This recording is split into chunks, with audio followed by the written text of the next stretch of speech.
This is Andy from Black Veil Brides, and you're on BackstageAxxess.com, where the real show begins.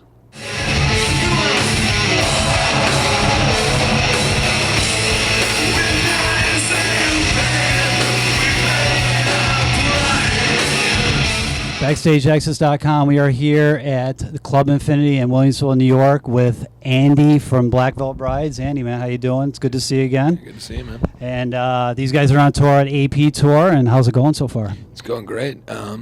So far this tour has been it's been pretty cool. We had been in England for a little bit, and then Japan, and to be back in the States has been fun for us. So.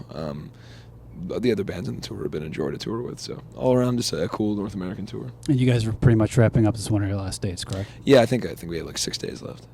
In case anybody didn't know out there, these guys won the best new band for Revolver Golden God Awards that Backstage Access was privy to be at last week. And these guys, unfortunately, were not there because they were on tour. But how do you guys feel about getting that award? It was awesome. I mean, you can't really feel bad about it.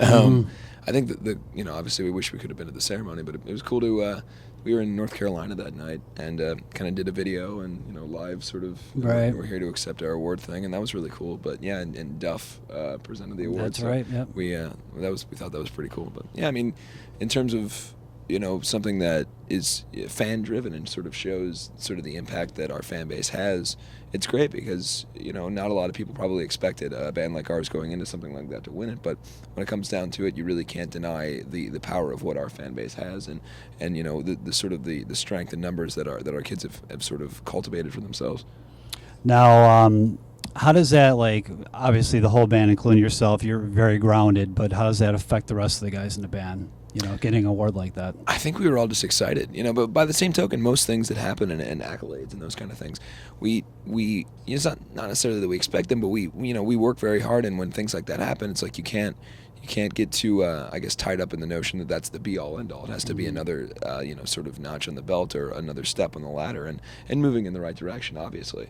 So I think that more than anything, we were just excited and excited that our fan base was able to pull something off like that and to just to be up there and considered a golden god this year. Fallen Angels, the new CD. Can you tell us about that? Yeah, the CD's called "Set the World on Fire." Fallen Angels is the new single. That's on Tuesday. Yeah, and we're incredibly excited. The single is gonna kick everybody's asses. So we're really excited. And for us, the record as a whole is something that we did it with Josh Abraham and Luke Walker, and it's our perfect situation. I mean, we were able to make a record that. The sound and the style of the record is exactly what we wanted to do, and 100% a collective effort. All the band as a unit, we wrote all the songs together, and we did it together, and it was a great experience. And I honestly just can't wait for the fans to hear it. What is the release date for the record? The release date is June 14th.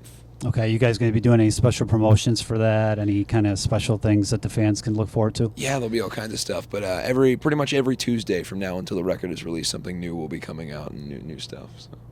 What goes into a Black Veil Bride song? You were talking about it's a collective effort, everybody's involved, but how does a song take shape for you guys?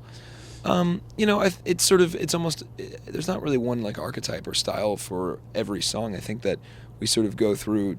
One song will be more, Jake and Jinx will have some sort of riff idea, or maybe flesh out a whole song, and then maybe, Ashley has some sort of title idea, or a lyric idea that I have, or a melody that I have, or something. And it's like I think that everything as a band, and obviously CC writes all the drums and plays all the drums. So I think that everything sort of goes through its own. Way of getting to the final product. But in terms of just it being a collective effort, we really did all of us work on every song together. And that to me was exciting because, on the first record it seemed, and it was nobody's fault except the fact that we as a band, we had formed pretty much, months before we made the record. Yep. And we had no real budget and no time to make the record, and we sort of just had to throw everything in a pot and say, here's what we can do right now. And now, given the major label budget and the time and the fact that we've been in a band together for the last 2 years, it feels right. It felt right, and it was a situation where you hear about people making records that they're really excited about, sort of the magic that you have and the way you feel going into the studio every day, and the creative process being something that's exciting. And that's something that we hadn't really had an opportunity to experience before, but fortunately we're able to with this record and make something that we're really proud of. And the cover is really cool. It was just kind of released on the website. Who designed the cover? Richard Villa is the painter behind the cover. It was originally taken from a photograph inspiration that Chad Michael Ward did, and then Richard Villa, our friend who painted the first album cover, painted the whole style of the cover. I mean, obviously, sort of a nod to all of our favorite covers growing up, and sort of has that more old school aesthetic to it. We wanted something that looked, had a very similar feel to like Destroyer or something, and has that, I think it sort of encapsulate what the record is visually, but I also wanted it to, I think that we wanted it to show really what the band is. And Destroyer out there, he means Kiss, Destroyer, for everybody who doesn't understand what he means by that. Fallen Angels, wasn't that supposed to be released on Scream 4, or what was the... Yeah, so what happened with that? What happened with that was that, I really honestly, all we know is minimal stuff, but I guess that there was some sort of situation with the Weinstein Company last minute where they pulled a bunch of the songs that were in the movie and kind of changed it to stuff they already had or rights that they already had to songs, and sort of ours wound up on the cutting room floor, but that's all right because we wound up releasing an extended version of what they were going to put in the movie online so the kids could hear it, and people got excited about that. So. Okay.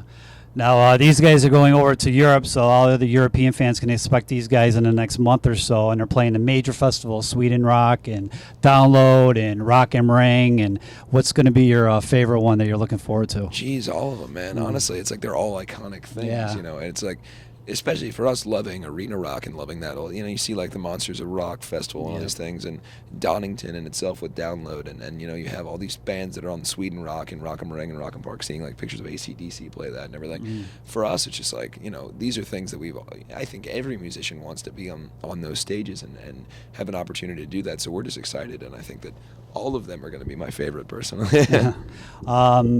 Any countries that you're looking forward to visiting? We haven't been to mainland Europe, apart from England and the UK. So I honestly, just going through mainland Europe will be cool. We went to Japan, and then we're going back to Japan later in the year. That'll be cool. We're going to Australia this year. That's going to be great. South America. We're pretty much going everywhere in the world. Sounds so like, yeah. I get the opportunity to travel this year, so that'll be fun. And these guys will be on the Warped Tour in a couple months. And do you know what slot you're going to be on the Warped Tour yet? Yeah, I don't. I should know the name of the stage. I know it's up on the website, but I think it's a second main stage, and that's all summer. We're on every date.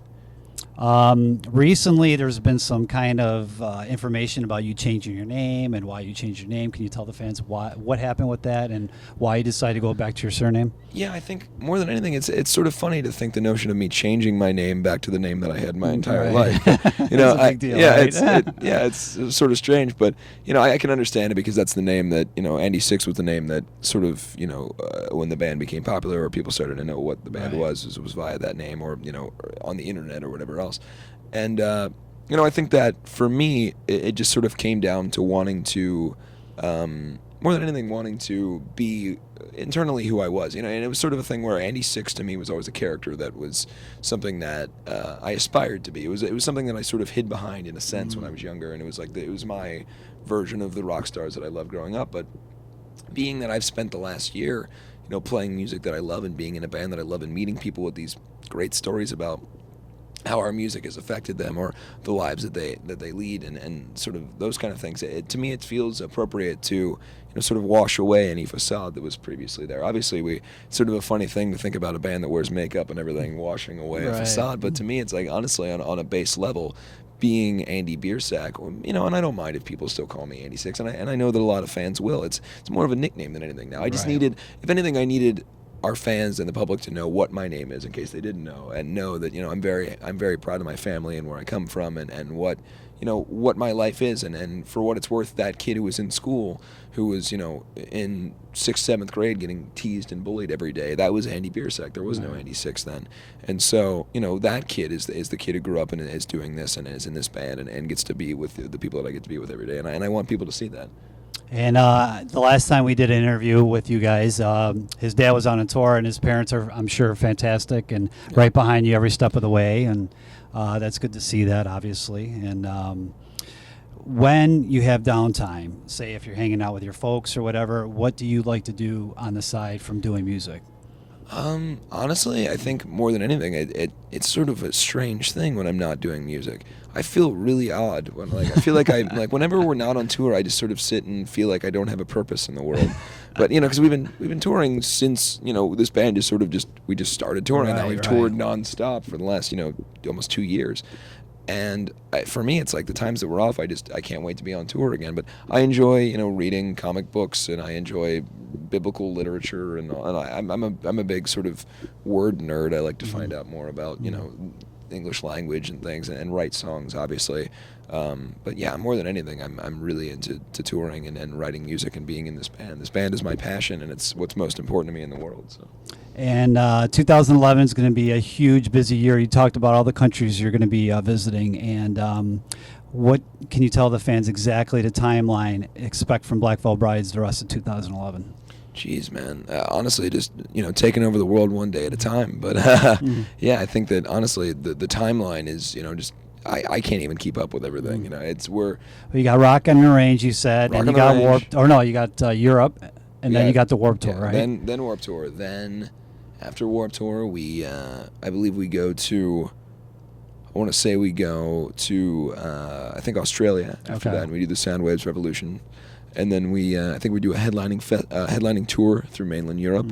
Then we come back in the States. We're going to be doing a headlining tour in the States again, and then we're going to South America, and then that sort of puts us into January of 2012. So. Okay. So definitely check these guys out. The new CD's coming out June 14th, you said? June 14th. The new single is going to be out this Tuesday.